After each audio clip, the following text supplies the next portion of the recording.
Vamos nos sentar, irmãos.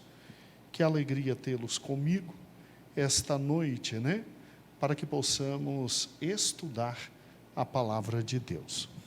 Eu peço que você abra no capítulo de número 9 de Esdras, né? Capítulo de número 9.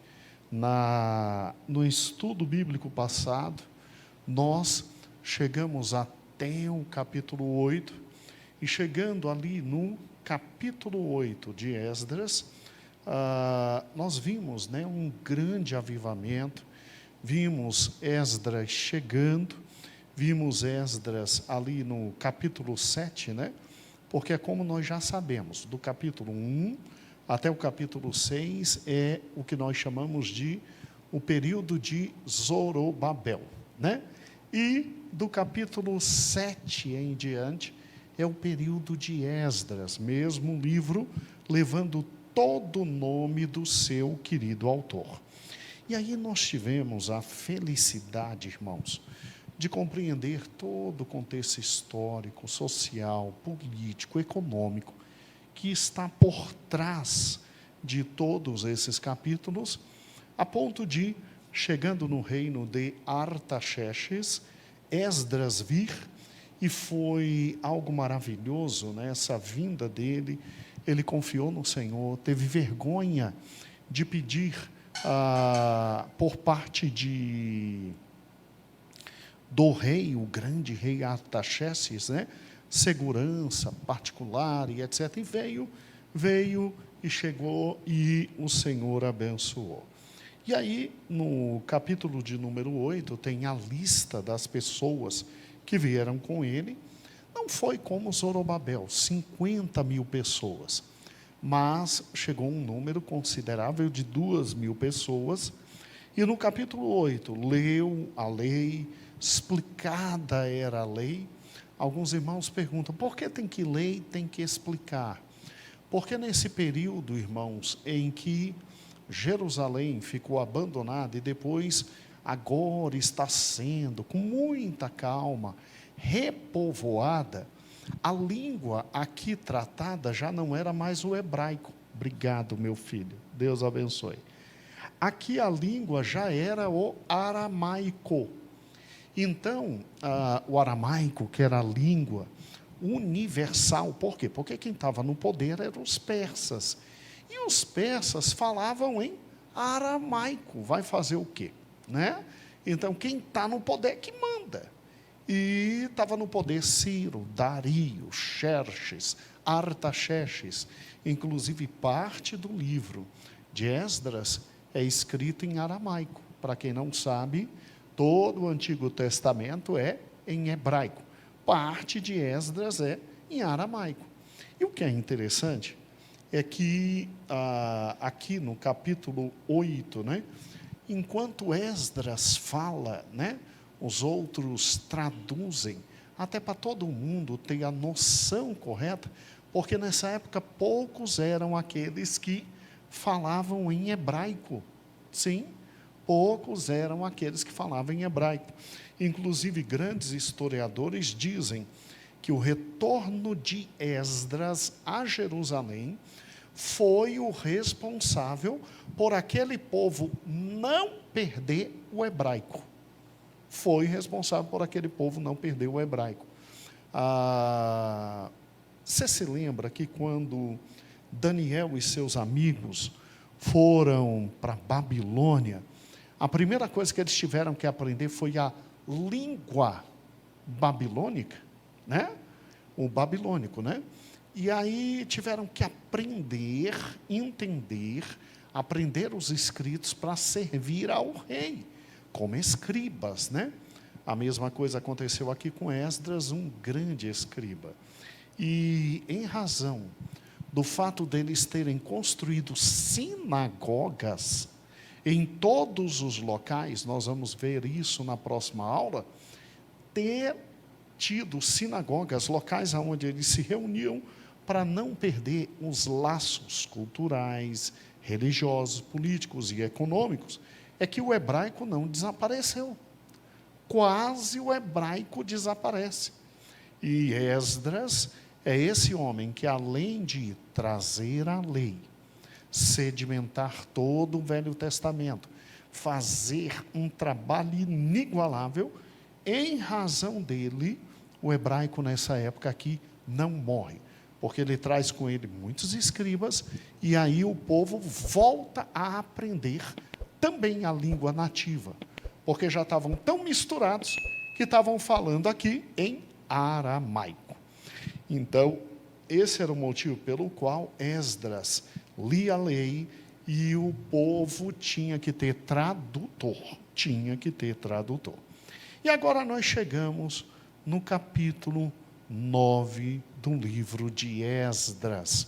E aqui o capítulo 9 e o capítulo 10 são, deste livro, os capítulos mais dolorosos. Aqui nós temos um momento muito difícil na vida deste líder.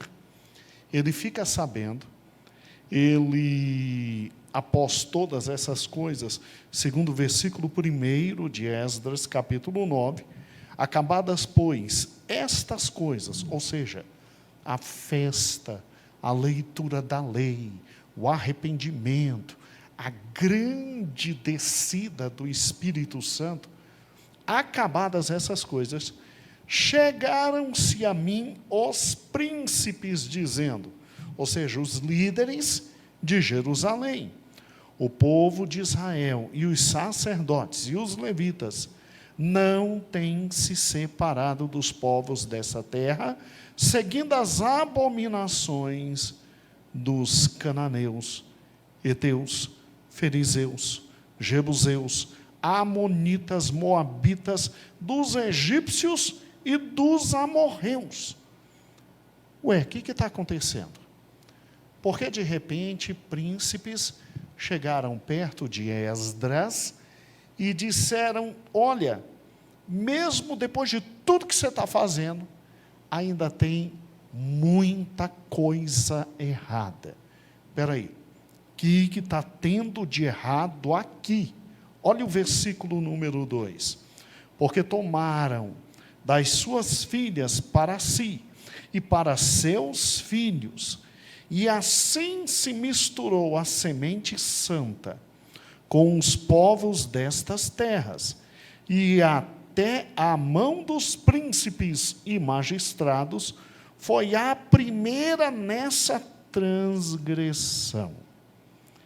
Eu, ouvindo tal coisa, rasguei a minha veste, o meu manto, arranquei os cabelos da minha cabeça e da minha barba, e me assentei atônito.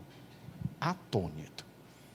A gente, quando lê um texto como esse, obviamente, em 2024, mais de 3.000 anos desses fatos, a gente fica assim, mas qual o problema? Qual a dificuldade aqui? O que foi que houve? Só porque o povo de Israel, naquele tempo em que, vamos ser francos, não se tinha liderança espiritual, não se tinha gente para cuidar do povo de Deus, acabou se misturando com um povo daquela terra, até mesmo para sobreviver. Qual o erro? Pois é, não foi isso não. Aqui os príncipes, esses príncipes que estão aqui reclamando, e que não tinham se misturado, são príncipes que voltaram com Zorobabel. E eles estão denunciando gente que tinha voltado com Zorobabel e que simplesmente durante todos esses anos que ali estavam, simplesmente resolveram abrir mão de tudo, jogar tudo no lixo e fazer casamentos mistos. Porque preste atenção, antes de Zorobabel, se você tivesse algum sobrevivente de Jerusalém e do ataque de Nabucodonosor, né? Realizando casamentos mistos. Vamos ser francos, até para sobreviver, talvez, quem sabe, a mão do Senhor não pesasse. Mas aqui, você já tinha Zorobabel retornado, você já tinha um período de 50 a 80 anos que passou da época de Zorobabel, e você tinha gente que voltou com Zorobabel para reconstruir a cidade de Jerusalém, e simplesmente esse povo que chegou foi se adaptando à terra, foi se adaptando aos povos e casando com todos estes outros povos que Deus não tinha permitido. Que Deus não tinha permitido. Vamos juntos aqui, por gentileza. Volte comigo, rapidamente, para Êxodo capítulo 34. Êxodo capítulo 34. Tá bom? A partir do versículo de número 10.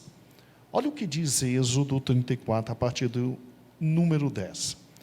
Então disse: eis que eu faço um concerto, farei diante de todo o seu povo maravilhas que nunca foram feitas em toda a terra, nem entre gente alguma, de maneira que todo este povo, em cujo meio tu estás, veja a obra do Senhor, porque coisa terrível é o que faz contigo.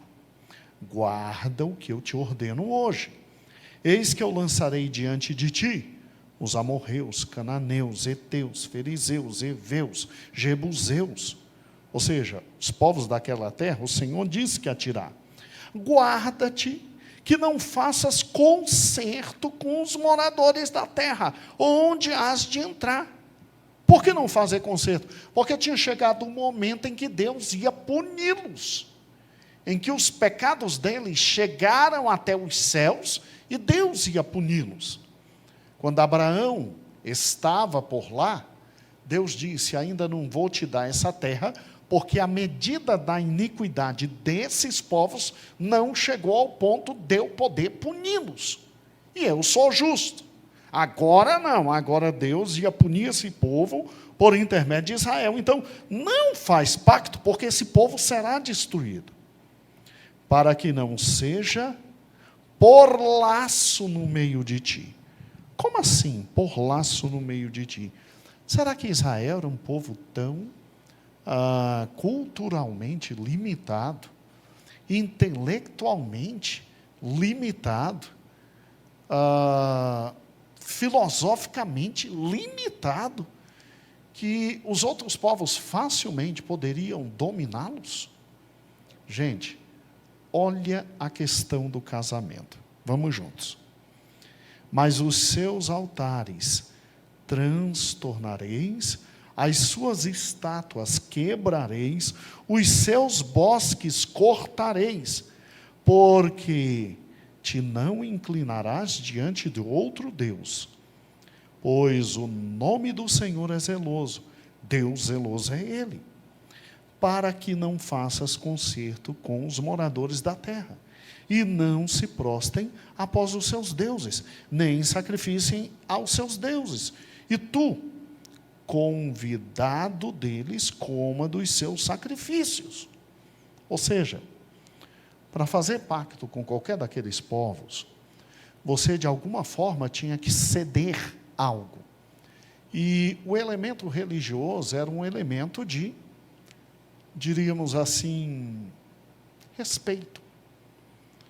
Então, para que se respeitasse o jebuseu, o amorreu, o heteu, o heveu, você tinha que sentar à mesa com ele e comer. E tinha que adorar junto com ele o Deus dele, em razão do respeito. Isso era simples nos pactos amistosos feitos entre povos da antiguidade. E é interessante isso, e Deus disse, por isso não faça pacto. Mas agora vem, no versículo 16, algo muito terrível. E tomes mulheres das suas filhas para os seus filhos, e as suas filhas, prostituindo-se após os deuses, façam que também seus filhos se prostituam após os seus deuses. Gente, olha que versículo terrível. Deus disse assim, eu não quero que você se case com a mulherada desse povo. Por quê? Porque ela vai fazer você se dobrar diante dos deuses deles. Não, pastor, isso não é possível. Não é possível que, moralmente, intelectualmente, Israel fosse tão limitado. É mesmo? O que Salomão fez que irritou o Senhor? O que Salomão fez que irritou o Senhor? Casou com muitas princesas, para politicamente garantir a segurança do território dele. Porque na medida em que eu caso com a filha do rei da Síria, o rei da Síria não vai me atacar, é meu sogro. Na medida que eu caso com a filha de Faraó, e olha que ele deu para a filha de Faraó o melhor dos palácios. Para quê? Para Faraó ficar contente. Por quê? Porque Faraó era a maior força bélica na época. Gente, a casa da filha de Faraó ficava exatamente do lado do templo. Era uma coisa escrachante. E era a maior casa que tinha. Aí o Faraó não atacava. Ele simplesmente levantou altares em toda Jerusalém, são os postes ídolos, os altares, e passou a servir os deuses. Sejamos francos.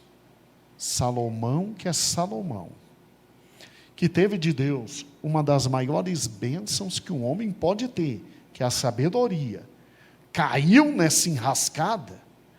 Deus então sabia o que estava falando. Deus tinha a dimensão completa do que estava dizendo. E por isso que era proibida a nação israelita se casar com outro povo, porque simplesmente, irmãos, naquela época não existia essa história de eu sou argentino, mas sou evangélico. Então, sendo argentino evangélico, posso me casar com uma brasileira evangélica. Não há problema. Não, naquela época, o amorreu, todo ele servia um único Deus, Moloque. Naquela época, o jebuseu servia um único Deus. E era a população inteira. Essa questão da religião localizada em razão, irmãos, do território, isso foi verdade até a Reforma Protestante, sabia disso? Está lá em 1517, Martim Lutero, colando as teses na igreja de Wittenberg. E, irmãos, pergunte a qualquer historiador, quando o rei da Noruega se converteu ao protestantismo, todo norueguês tinha que ser protestante, acabou. Quando Henrique VIII disse, eu sou anglicano agora, e criou a igreja da Inglaterra, todo inglês tinha que ser anglicano. Tanto é que quem era reformador ou reformado, teve que sair da Inglaterra correndo e foi para os Estados Unidos, os puritanos. Então, por que não casar minha filha com a filha do jebuseu, do amorreu? Porque ela vai levar o teu filho, de tanto encher a paciência dele. Mulher tem uma capacidade enorme de conseguir as coisas, vai levar a seguir o Deus pagão. É exatamente isso. Bem, vá comigo para Deuteronômio, capítulo de número 7. Deuteronômio, capítulo de número 7. Aqui você já tem ordem para a nova geração. E a partir do versículo 1 se diz: quando o Senhor teu Deus te tiver introduzido na terra, a qual passas a possuir, e tiver lançado fora muitas nações de diante de ti. Que nações são essas? Os heteus, girgazeus, amorreus, cananeus, fariseus, heveus, jebuseus, 7 nações, mais numerosas e mais poderosas do que tu, porque esse texto diz isso, para que Israel entendesse que só estava lá dentro, e venceu essas nações, e teve a terra por misericórdia de Deus, não pelo braço forte dele. Continua, versículo 2: e o Senhor teu Deus as tiver dado diante de ti para as ferir, totalmente as destruirás. Não farás com ela conserto, nem terás piedade delas. Aí é óbvio que você, ao ler um texto desse em 2024, você diz: meu Deus do céu, não dá para seguir um livro desse. Um livro desse, que tem um Deus que manda matar e acabar, e não sobrar nada. É que, infelizmente, aqueles que em 2024 leem a Bíblia, não procurando entender o contexto histórico, aí se perdem. Se você entende o contexto histórico, essa terra foi dada a Deus. Foi dada de Deus a Abraão. E aquilo que eu já tinha dito no início, quando Abraão veio, ele não tomou posse da terra inteira, porque não havia ainda chegado o limite da paciência de Deus no tocante aos pecados. Aqui, os pecados desses povos chegou num nível tão absurdo, mas tão absurdo, que homicídios que ocorrem hoje aqui na nossa cidade, no Gama, são nada diante de um povo desse aqui. Não sei se os irmãos ficaram sabendo, tivemos no Gama um problema muito sério. Um senhor, acho que foi mais ou menos isso, passou por cima da ex-esposa. Chateado, passou por cima dela a segunda vez. E revoltado, passou por cima dela a terceira vez. Vai ser julgado. Quando você escuta isso, não sei quem é o senhor, não sei o caso, os noticiários dizem, e está tramitando o processo na justiça. Escute, quando você escuta um caso desse, você fica horrorizado, não é verdade? Absolutamente horrorizado. Qual é a sensação que você tem em relação, segundo o caso, a um homem que pega uma criança de 2 meses e a estupra? A vontade é fazer o que com um ser desse? Não, pensa comigo. E existe, está cheio no Poder Judiciário de problemas como esse. Eu afirmo aos irmãos, que se os irmãos lerem um pouquinho da história, e desses 7 povos, o que eles faziam na época em que os israelitas entraram, você literalmente vê que os 2 casos apresentados aqui são singeleza,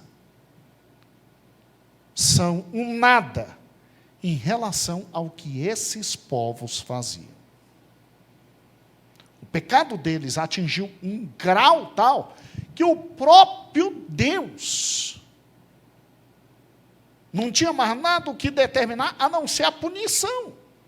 E quando a gente pensa por exemplo, os assírios, os ninivitas, a maldade de cada um deles, a gente fica assim: meu Deus do céu, mas Deus mandou Jonas para pregar. E eles se converteram, não se converteram? Sim. Então você vê que Deus é amoroso. Quer dizer, esses povos eram pior do que os assírios? Sim. 1000 e tantos anos antes? Sim. E só tinha uma possibilidade: acabar com esses povos. Acabar com esses povos.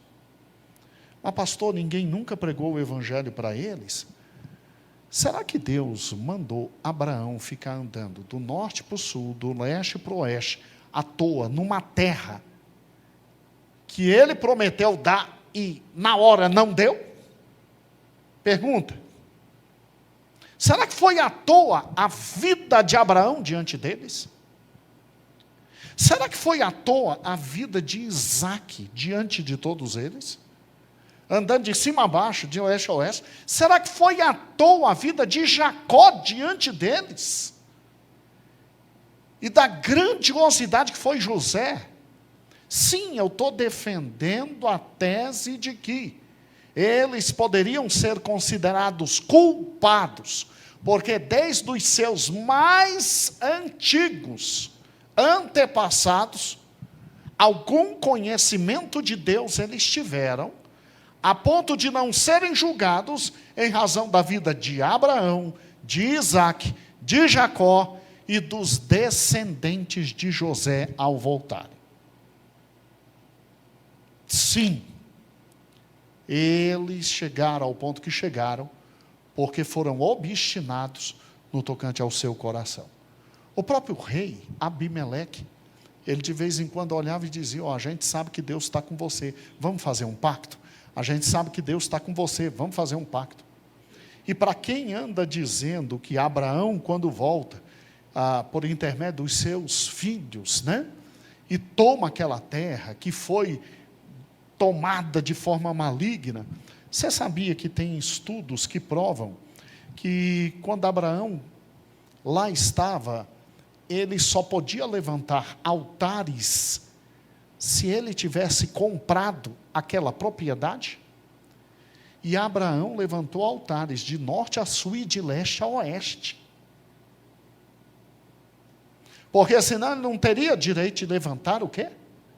Altares. No máximo uma pedrazinha, ungindo aquela pedra e dizendo: um dia eu volto aqui, como Jacó. Esse um dia eu volto aqui significa: um dia eu volto, vou comprar, vou adquirir e vou servir a Deus aqui.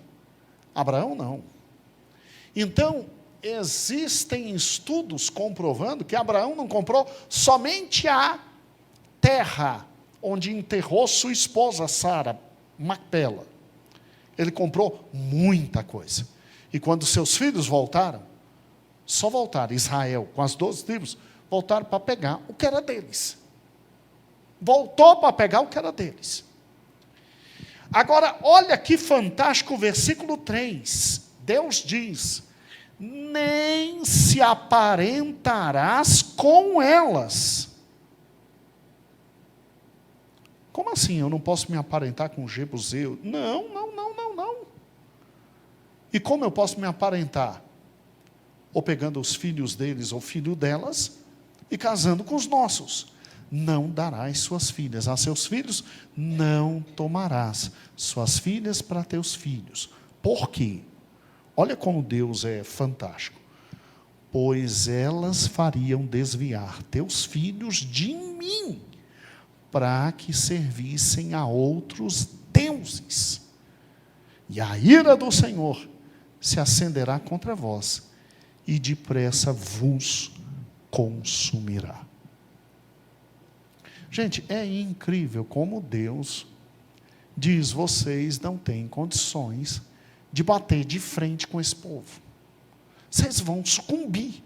Não é para ter. Agora vamos para Neemias, capítulo 9.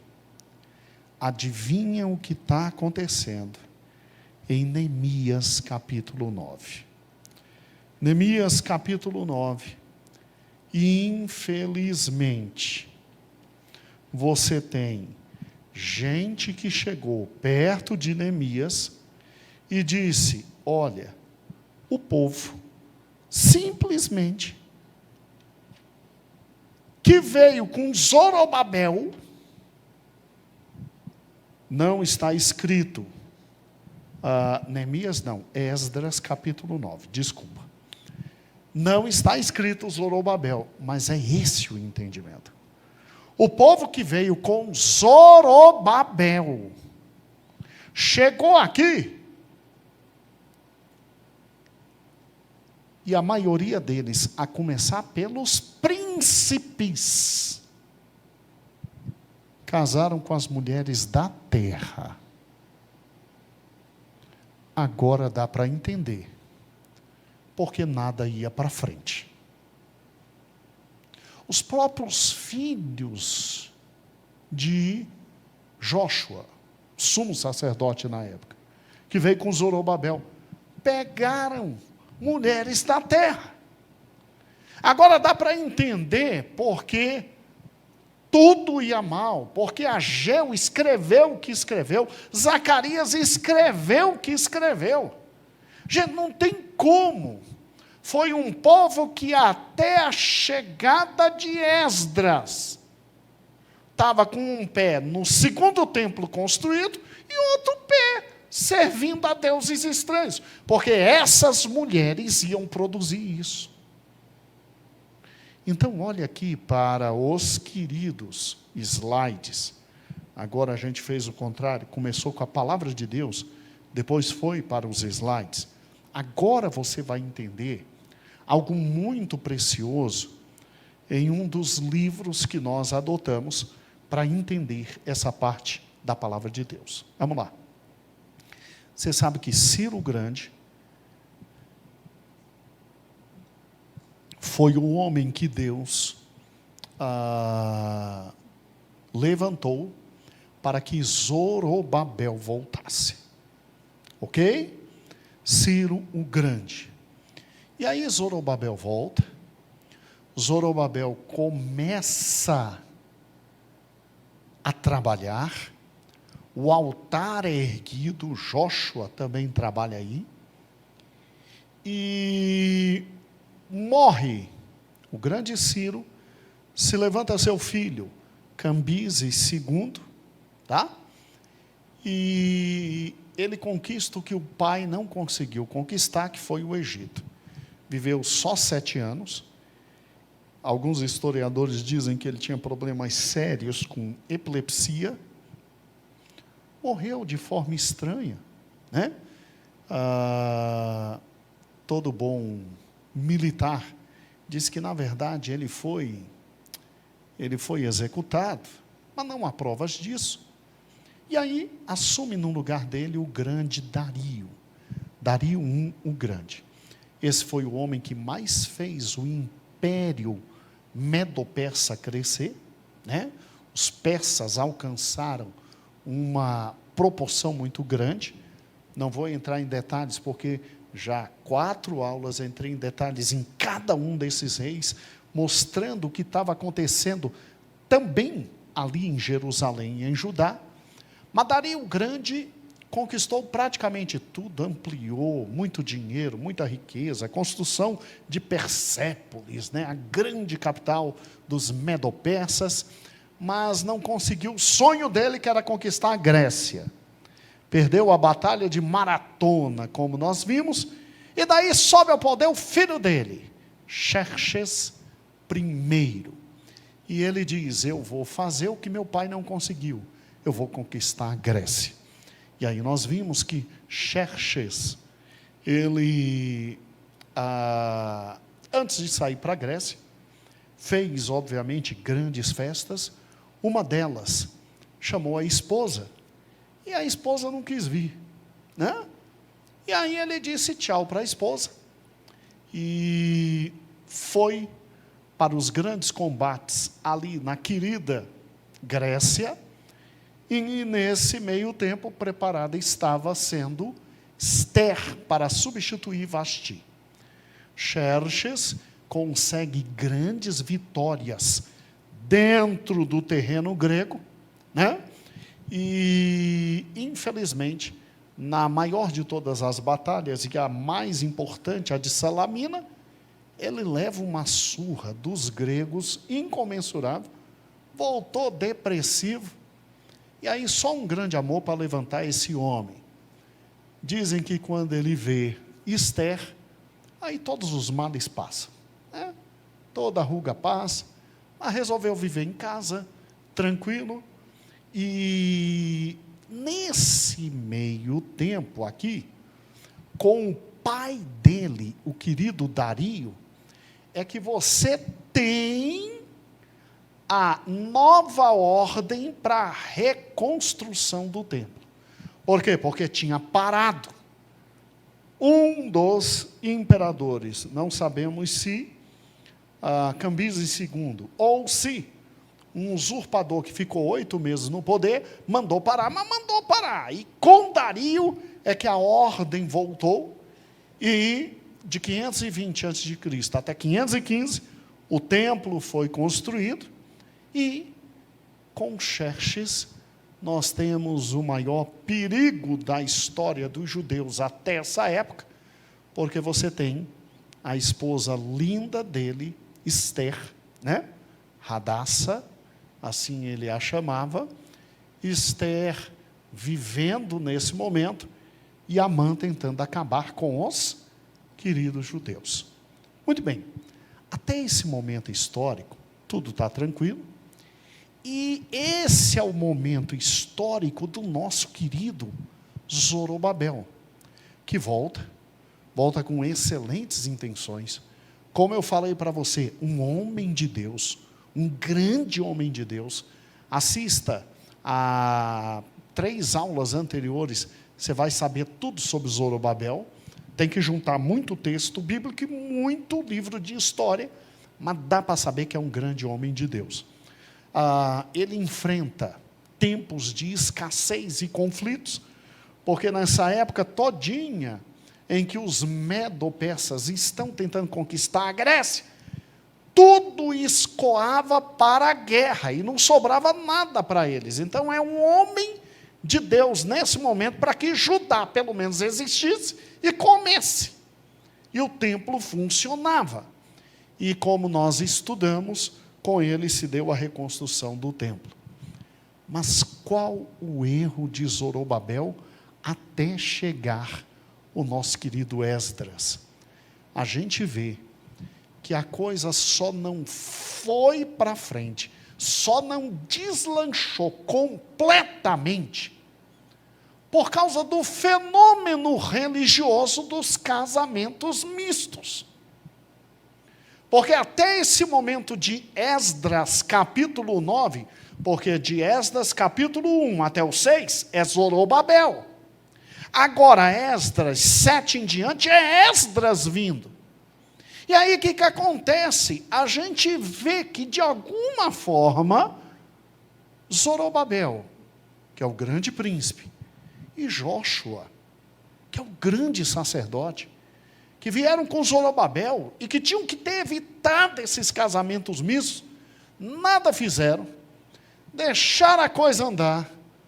E aí, na medida em que você tem, agora, no capítulo 9 de Esdras, esta denúncia, cai no colo de Esdras o problema mais sério espiritual que se tinha, porque eu, judeu, estava no templo.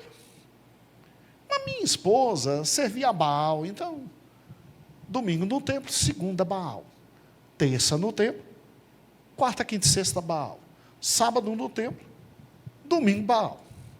Entendeu como é que é? Era assim a vida deles.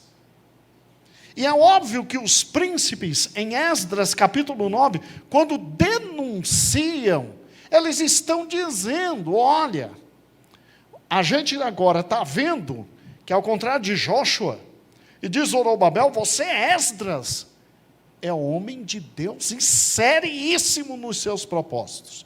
Não estou dizendo que os outros não eram homens de Deus e nem seríssimos, mas eles não tiveram força. Eles encontraram em Esdras um homem para ter força e retirar o erro.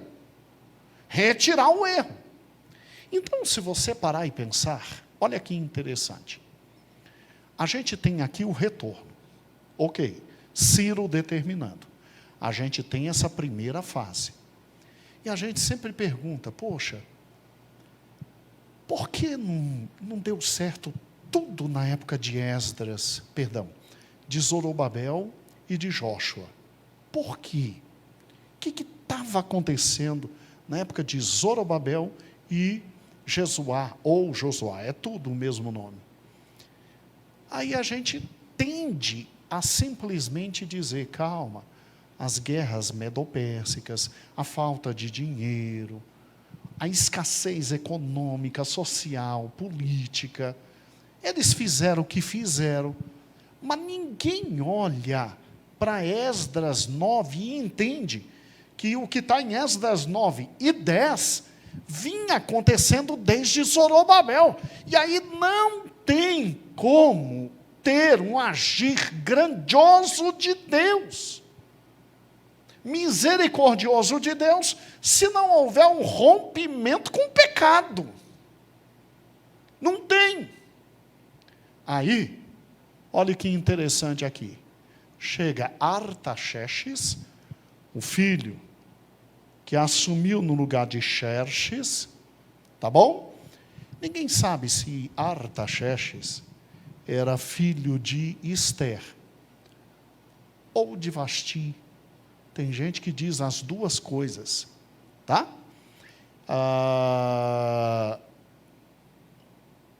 Eu acredito que não era nem de Ester nem de Vasti, porque Xerxes tinha uma rainha que ela era considerada a rainha das rainhas, porque era também persa. E aí você evita de misturar o sangue. Evita de misturar o sangue. Puxa vida, eu esqueci o nome. Eu vou ter que começar a usar algo escrito. Eu estou começando a ficar revoltado com isso. Como é ruim ficar velho. Vamos lá. Aí chegamos na segundo grande momento. O segundo grande momento é o retorno de Esdras. 80 anos depois da chegada de Zorobabel. E olha que eu pessoalmente creio que Zorobabel não morreu em Jerusalém. Eu creio que o rei chama de volta Zorobabel por causa do que escreveu Ageu e Zacarias. Ageu e Zacarias começaram a engrandecer tanto Zorobabel, que se isso chegou no ouvido do rei, é melhor então trazer de volta Zorobabel, antes de ter uma nova revolta. Mas como nós vimos no estudo anterior, Zorobabel fez aquilo que foi possível, e foi abençoado por Deus. Agora, vamos aqui. Eu estou me utilizando, então, deste comentário bíblico, gosto muito dele. Amplia, Davi, por gentileza. Alguns irmãos pediram o nome do autor, tá? Amplia mais um pouquinho, tá bom? É da editora Cultura Cristã, o Tibérius Rota, tá bom? Se quiser adquirir, é uma coleção completa do Velho Testamento. Eles todos têm esse formato, uma coleção muito boa. Do Novo Testamento é um vermelhinho, tá? E também muito bom. Mas olhe para cá. Eu quero que você leia agora comigo o comentário dele.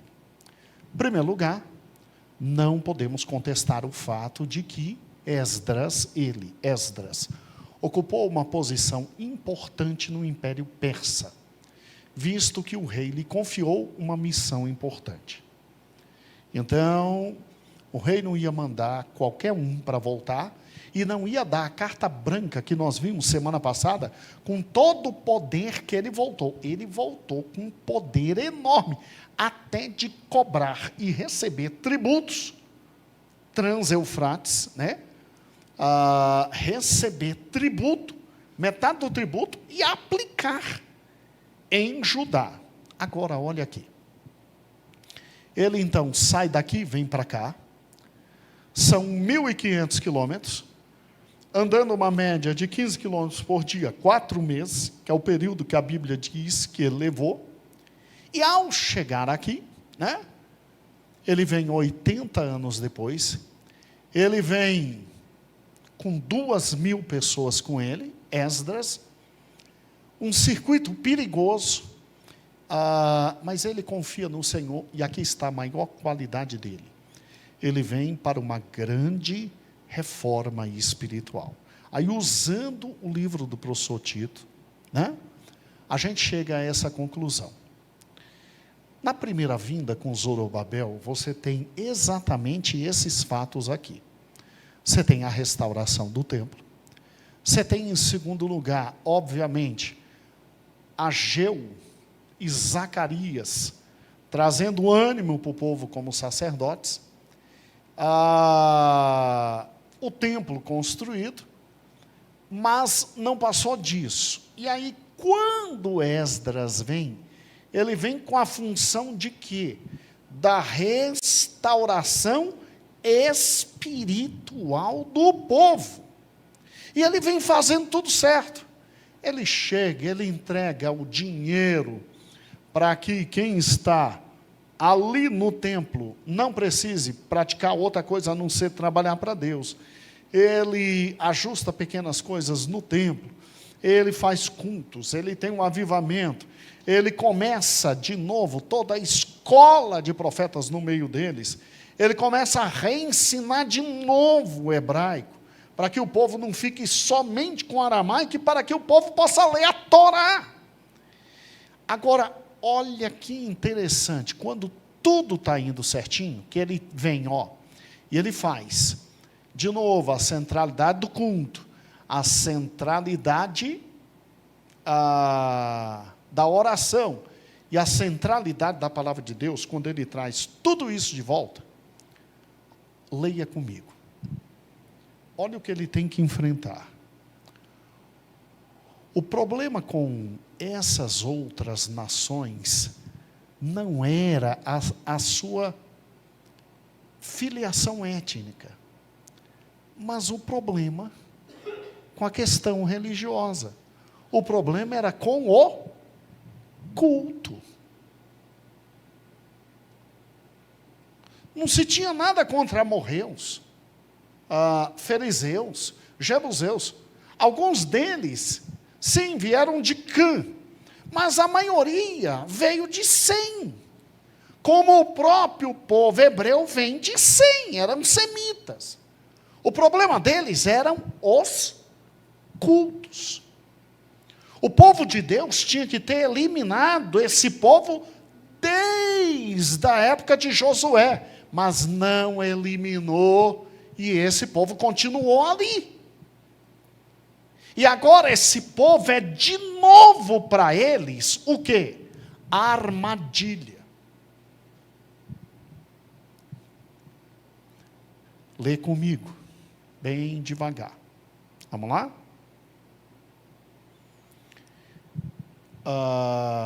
Meu filho, amplia só um pouquinho, eu tenho que trocar os óculos. Obrigado, filho. Vamos lá. Fesna aponta corretamente que a razão para essa atitude, que atitude ele fez? Ele orou, ele pediu perdão, e ele disse: agora se afastem dessas mulheres, dos filhos, carta de divórcio, e vamos recomeçar a vida. Lê comigo isso aqui, para poder entender que não havia maldade do homem de Deus, no capítulo 9 e 10. Aponta corretamente que a razão para essa atitude não tinha nada a ver com racismo, mas com uma preocupação com a pureza da religião do Senhor. A influência de uma mãe estrangeira, com a sua ligação a outra religião sobre os seus filhos, arruinaria a religião pura do Senhor e criaria uma religião sincretista contrária a tudo na fé judaica. Porque Esdras, quando ouviu isso, rasgou as vestes, porque era sinal de protesto. arrancou o cabelo da cabeça e parte da barba, porque era sinal de vergonha, dor e ódio. Por quê? Porque o povo foi para o cativeiro em razão de quê? Disso. Sincretismo religioso. Quando volta, o povo está metido nisso de novo. E o pior, não era o povo, coitado, que tinha ficado e estava tentando sobreviver. Era o povo que veio com Zorobabel. A última parte, filho. No fim, era uma questão de preservação de sua identidade religiosa. Então não pense que havia maldade, que houve algo horrível aqui em Esdras 9:10.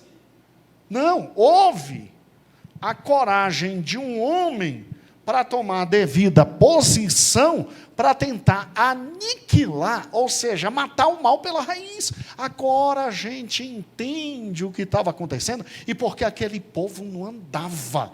Por quê?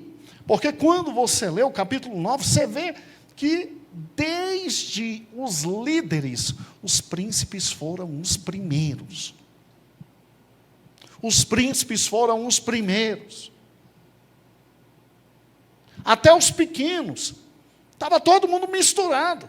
Religião falsa de tudo que é lado. Vai progredir como? Olhe agora para cá.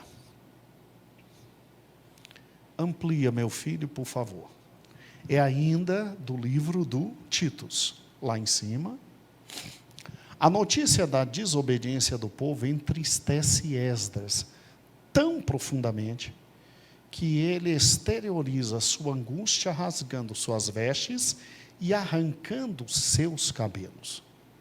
Era o costume de muitos povos do Antigo Oriente Próximo rasgar suas vestes e desarranjar seus cabelos como sinal de luto. Esdras está vendo, não adianta trabalho nenhum aqui, não adianta reconstrução de templo. Agora eu estou entendendo porque vocês desanimaram rapidamente com Zorobabel. Mal começou, parou. Se não é depois Deus agindo e mandando Ageu e Zacarias, o templo nem terminava. Por quê? Porque a mulherada em casa olhava e dizia: meu amigo, dinheiro para isso? Não, tem Deus aqui, rapaz. Astarote está aqui, Baal está aqui, Mamon está aqui. Não, Mamon não era dessa época. Vem 1.300 anos depois. Mas valeu pela tentativa, né? Vamos junto. Ali, ó. Abaixa, filho. O rasgar das vestes sendo uma forma modificada de nudez ritual, e o arrancar dos cabelos, uma forma de raspagem dos cabelos. Era digno para o homem uma grande barba, grandes cabelos e vestes. Quando você rasga as vestes, é sinal de grande protesto, grande dor, grande luto. Agora, arrancar a barba, irmãos, não tem nem como comparar hoje. Era sinal de muita dor. Muita dor. E por fim, ainda com base no livro do professor Titus, por gentileza, filho, vamos lá? Suba. Na oração Esdras, oração está no capítulo 9, confessa o pecado do casamento misto com os pagãos. Ele não pôde acreditar que o povo agiu mais uma vez contra o quê? A lei de Deus. Especialmente após ter experimentado a graça de Deus que lhe permitiu retornar de quê? Do exílio. O povo acaba de ter a graça de Deus, o milagre do retorno do exílio, com absolutos editos reais, e faz isso. Diminua, filha. Aumente.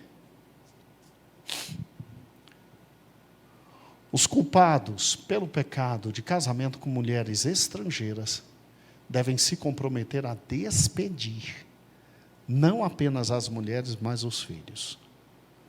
Embora a proposta pareça dura à vista da compreensão cristã contemporânea, a proposta visava resguardar os filhos de Deus de profanar a sagrada. Meu Deus, como é que eu boto aquilo lá embaixo? Instituição do casamento. Como assim, pastor? Os casamentos não eram válidos. Como não eram válidos? Estavam contrários à lei de Deus. Nem válido era o casamento. Nem válido era o casamento.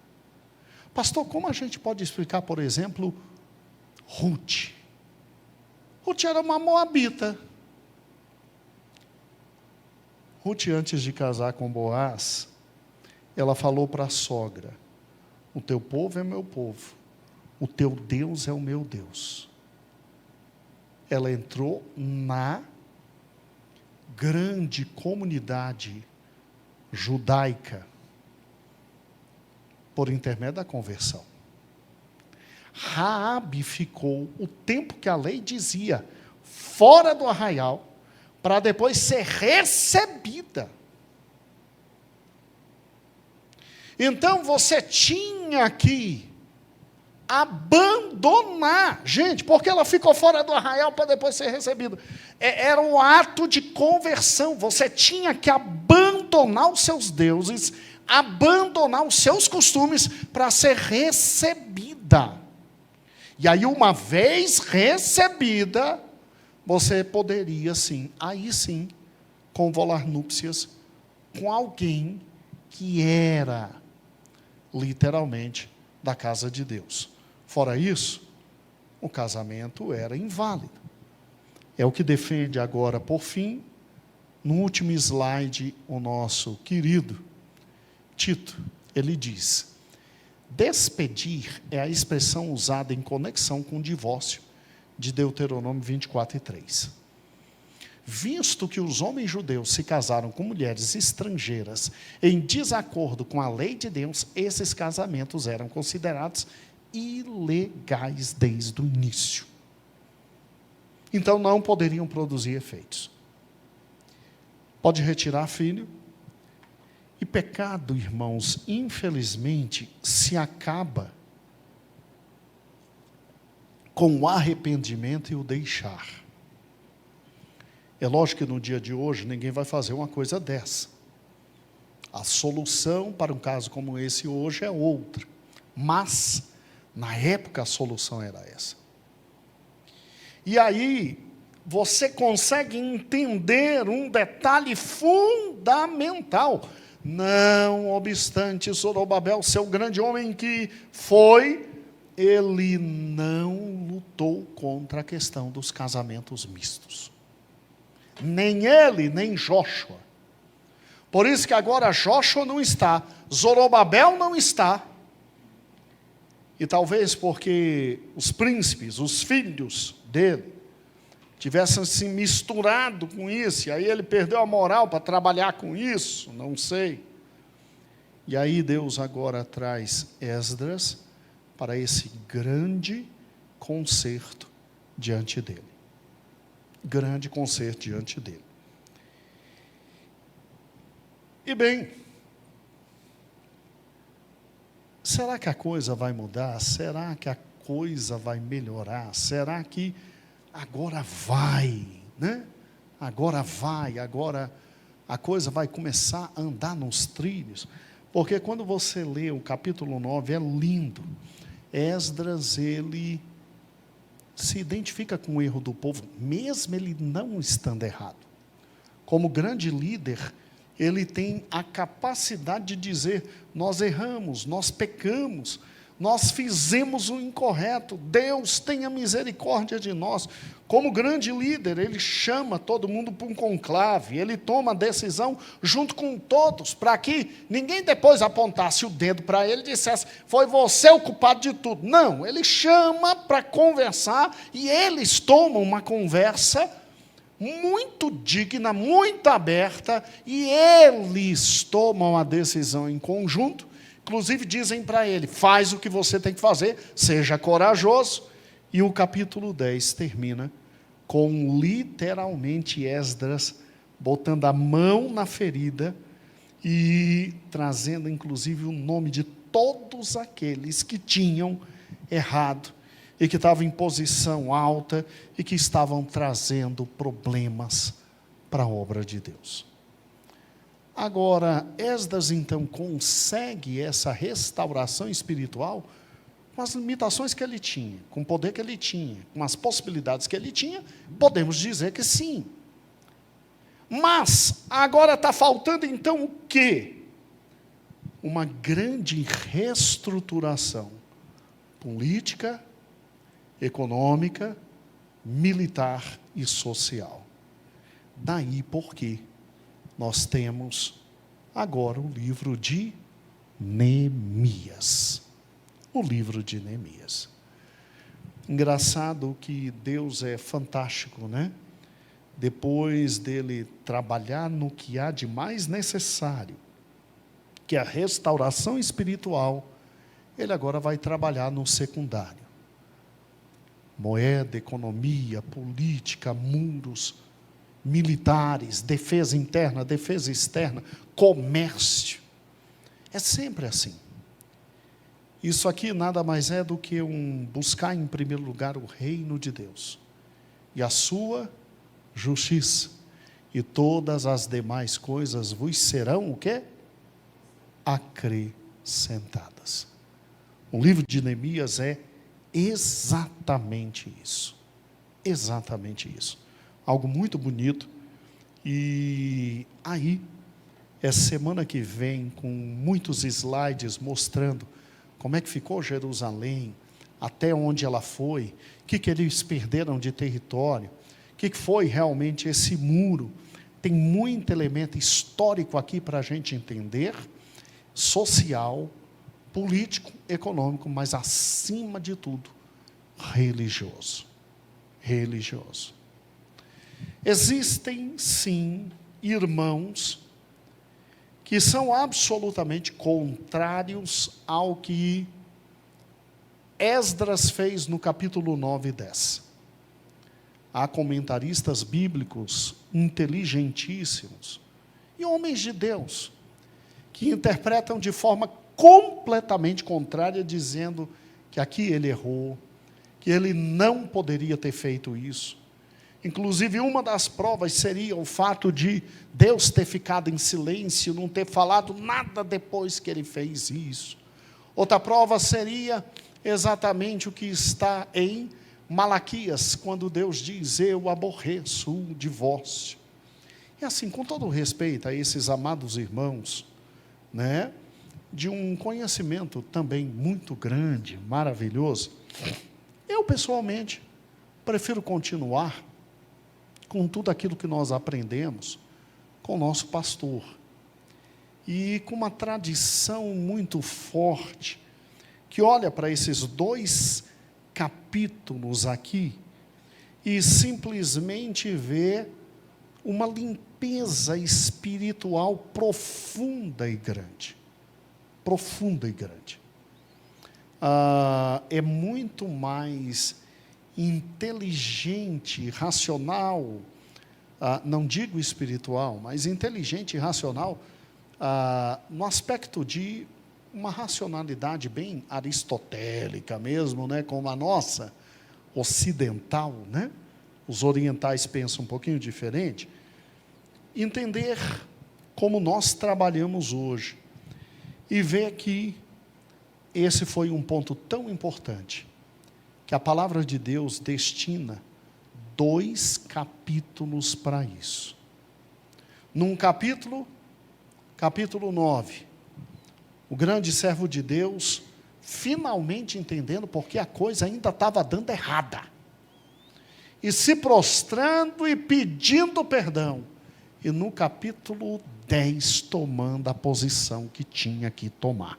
Agora sim, Jerusalém estava preparada para talvez, receber um segundo grande líder que substituiria Zorobabel, Neemias, para que ela fosse reconstruída economicamente, politicamente, militarmente, e o Senhor haveria de ter misericórdia.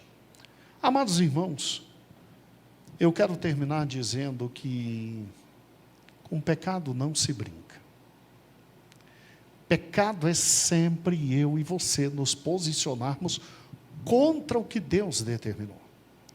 Por mais que acreditemos ou não, por mais que olhemos para a nossa capacidade e possamos dizer, não, eu consigo superar isso de forma tranquila, rápida, objetiva, eu não tenho problema com isso, isso não me atinge. Irmãos, quando o Senhor disser em sua palavra que A não é igual a B, então vamos crer que A não é igual a B, e vamos seguir o caminho, nem se desviando para a direita nem para a esquerda.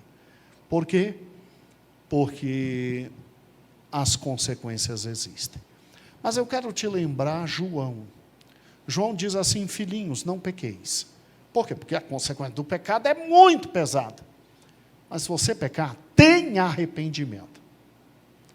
O arrependimento é possível e viável, até mesmo porque temos um advogado diante do Pai que intercede por nós.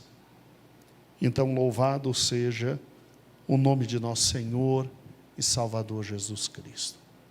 Olhe para o seu coração, eu vou olhar para o meu coração, e erros merecem esta noite serem banidos de uma vez por todas. Por mais que doa no meu coração e no seu coração, hoje é dia de fazer o que Esdras fez. Convocar o nosso coração e colocá-lo à luz da palavra. E ter a coragem de mudar para a honra e glória do Senhor Jesus. Senhor, muito obrigado pela tua palavra. Como é bom conhecer, entender, discernir, andar, caminhar. Eu sei, Senhor, que semana que vem, quando nós começarmos um livro de Neemias, as notícias que chegam a Neemias são ainda muito ruins, mas poderiam ser muito piores se Esdras não tivesse trabalhado a ponto de algo de benefício ainda vir.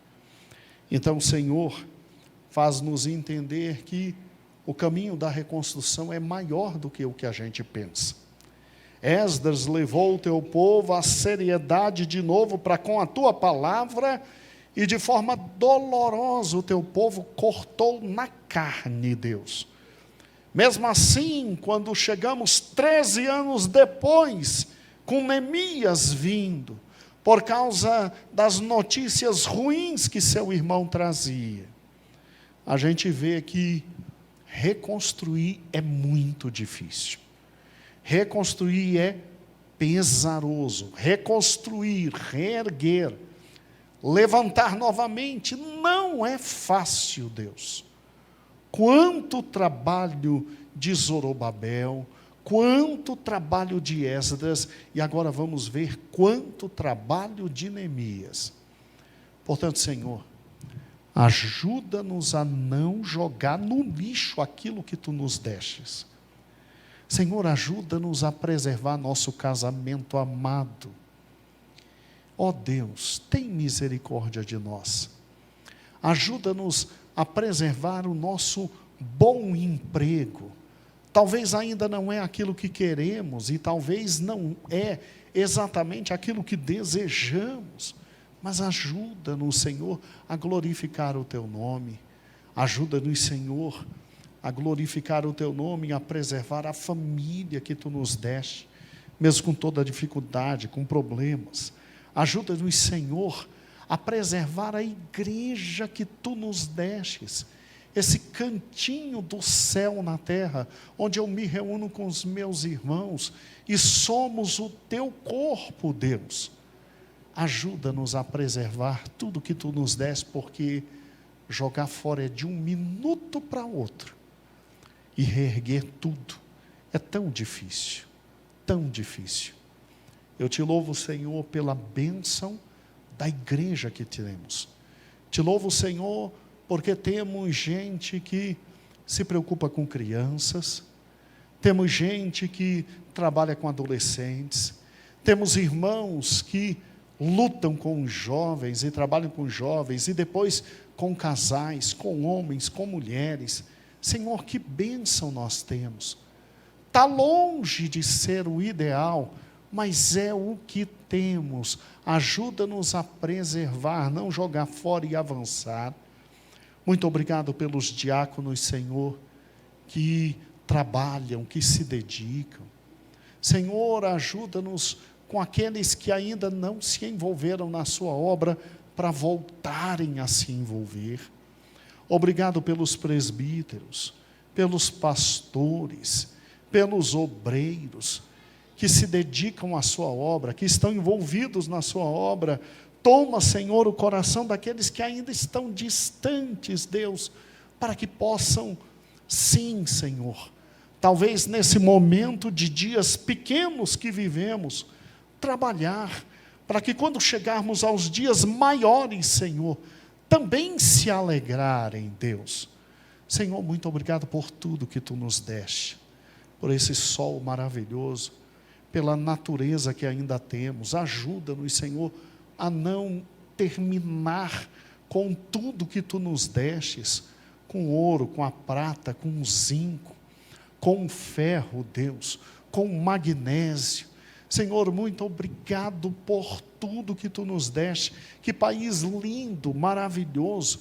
Ajuda-nos, Senhor, a não destruir a já frágil democracia que ainda temos, Deus. Ajuda-nos, Senhor, a construir um país cada vez melhor. E tudo só é possível através do Evangelho. Ajuda-nos a crer cada vez mais no Evangelho, no teu Filho amado, ó Deus Santo.